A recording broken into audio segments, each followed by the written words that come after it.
حضور صلی اللہ علیہ وآلہ وسلم نے ارشاد فرمایا، جس کے مال کو ناحق چھیننے کی کوشش کی گئی تو مال کا مالک اس سے لڑا، اگر وہ مالک قتل ہو جائے تو شہید ہے۔ حضرت ابو ذر رضی اللہ تعالیٰ عنہ نے عرض کیا، یا رسول اللہ، سب سے پہلے روئے زمین پر کون سی مسجد بنی؟ آپ صلی اللہ علیہ وآلہ وسلم نے فرمایا کہ مسجد الحرام۔ پھر میں نے عرض کیا، اور اس کے بعد؟ فرمایا کہ مسجد الاقصی، بیت المقدس۔ میں نے عرض کیا، ان دونوں کی تعمیر کے درمیان کتنا فاصلہ رہا ہے؟ آپ صلی اللہ علیہ وآلہ وسلم نے فرمایا کہ 40 سال۔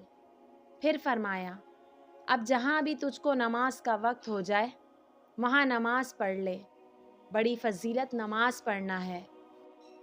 حضرت ابو ہریرہ رضی اللہ تعالیٰ عنہ سے روایت ہے کہ نبی اکرم صلی اللہ علیہ وآلہ وسلم نے فرمایا، گالی گلوچ کرنے والے دو آدمیوں میں سے گالی کا گناہ ان میں سے شروع کرنے والے پر ہوگا جب تک مظلوم حد سے آگے نہ بڑھ جائے۔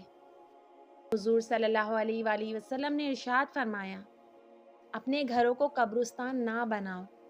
وہ گھر جس میں سورۃ البقرہ پڑھی جاتی ہے اس میں شیطان داخل نہیں ہوتا۔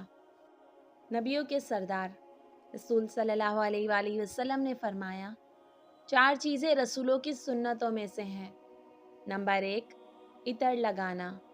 نمبر 2، نکاح کرنا۔ نمبر 3، مسواک کرنا۔